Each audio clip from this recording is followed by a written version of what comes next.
오늘 하루 어떠셨나요? 아마 이 영상을 보고 계신 분들 중에는 지금 깜깜한 방 안에서 이불을 덮고 누워서 스마트폰 화면만 바라보고 계신 분들이 많을 것 같아요. 우리는 참 이상하죠? 분명 재밌는 영상을 많이 보고 많이 웃기도 했는데 화면을 끄고 어둠 속에 남겨지면 이상하게 마음 한구석이 텅 빈 것처럼 시리도록 외로워질 때가 있습니다. 무언가로 끊임없이 채우고 있는데 우리는 왜 점점 더 공허해지는 걸까요? 여러분과 함께 나누고 싶은 이야기는 앤나 렘키의 도파민 네이션입니다. 이 책은 차가운 뇌과학 언어를 빌려 현대를 살아가는 우리의 지친 마음을 아주 다정하게 진단해 줍니다. 책에는 우리 마음속에 쾌락과 고통을 재는 저울이 있다고 말합니다. 이렇게요. 우리가 외로움을 달래려고 혹은 오늘 수고한 날을 위로하려고 짧고 자극적인 영상들이나 달콤한 야식을 찾을 때 우리의 뇌는 쾌락 쪽으로 확 기울어진다고 합니다. 하지만 우리 마음은 본능적으로 수평을 맞추려고 노력한다고 합니다. 그래서 쾌락 쪽으로 기울어진 저울을 되돌리기 위해서 무의식적으로 반대편에 고통이라는 무거운 모래를 쌓는다고 합니다. 이해하기 쉽게 말씀드리면 쾌락 쪽으로 기울었다가 잠시 수평을 맞추려고 고통 쪽으로 잠시 기울어진다고 합니다. 반동으로.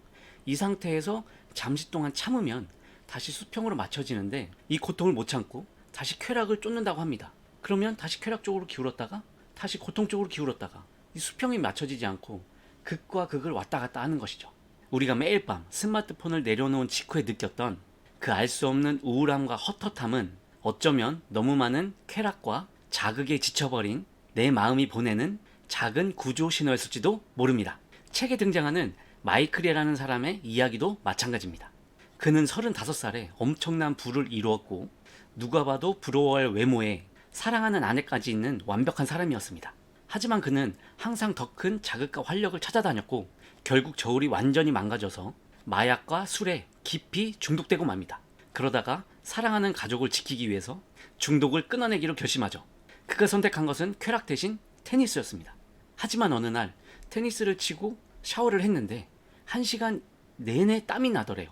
그래서 코치한테 얘기를 했더니 코치님이 그럼 찬물로 샤워를 해봐라 이렇게 권해줬다고 합니다. 이후에 의사가 물어봤어요. 찬물에 몸을 담그면 어떤 기분이 드나요? 마이클은 이렇게 대답했습니다.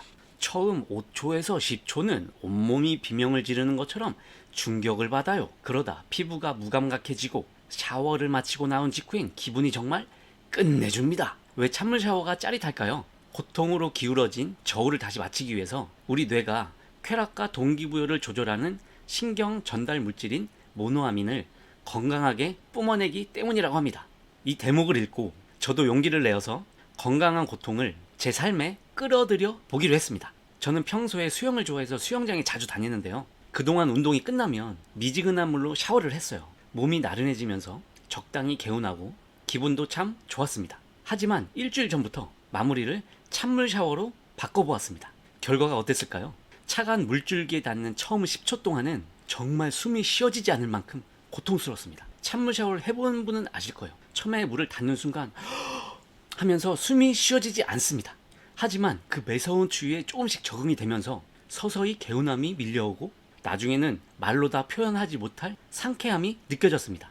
샤워를 마치고 나면 머릿속이 투명하게 맑아지면서 그 상쾌한 기분이 하루 종일 유지되더라고요. 단순히 노곤하게 풀어진 몸이 아니라 온몸의 세포가 깨어나 진짜 활력이 도는 기분. 아, 이래서 사람들이 찬물 샤워를 하는구나 라고 깨달았죠. 여러분도 기회 되면 한번 경험해 보셨으면 좋겠습니다. 제가 이 책에서 가장 진하게 밑줄을 그었던 여러분께 꼭 들려드리고 싶은 문장들을 읽어드리겠습니다. 고통이 우리가 쾌락에 지불하는 대가인 것처럼 쾌락 역시 우리가 고통을 통해 얻는 보상이다. 도파민은 저걸 원해 라는 동기부여 신호를 주어 신체를 움직이게 만드는 역할을 한다. 오늘날은 도파민에 쉽게 접근할 수 있기 때문에 굳이 몸을 움직일 필요가 없어졌다. 오늘날 전형적인 미국인은 깨어있는 시간의 절반을 앉아서 보내는데 이는 50년 전에 비해 50% 증가한 수치다.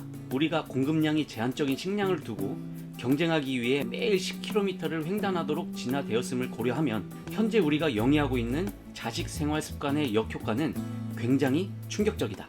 웰빙을 위해선 침상에서 벗어나 가상의 몸이 아닌 진짜 몸을 움직여야 한다. 하루에 30분 동네를 걷는 것만으로도 차이를 만들 수 있다.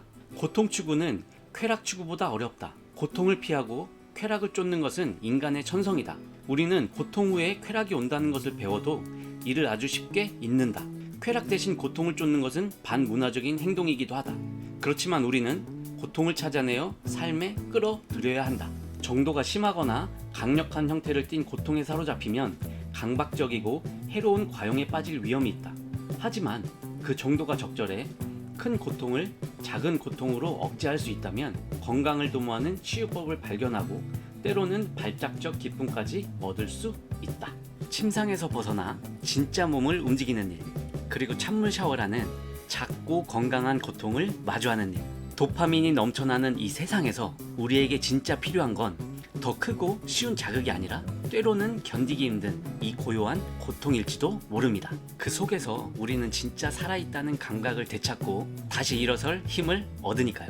오늘 밤엔 손에 쥐고 있던 작은 화면을 잠시 내려놓고 내일 나에게 선물할 작은 고통이자 큰 활력에 대해 잠시 생각해보는 건 어떨까요? 아무것도 하지 못했다고 자책하지 마세요. 당신은 오늘 하루 충분히 애쓰셨으니까요. 여러분의 마음을 단단히 채워줄 작은 다짐은 무엇입니까? 댓글로 여러분의 이야기를 남겨주세요. 제가 하나하나 다정하게 읽어보겠습니다. 지금까지 책 읽는 한약서 최영석이었습니다. 함께 해주셔서 감사합니다.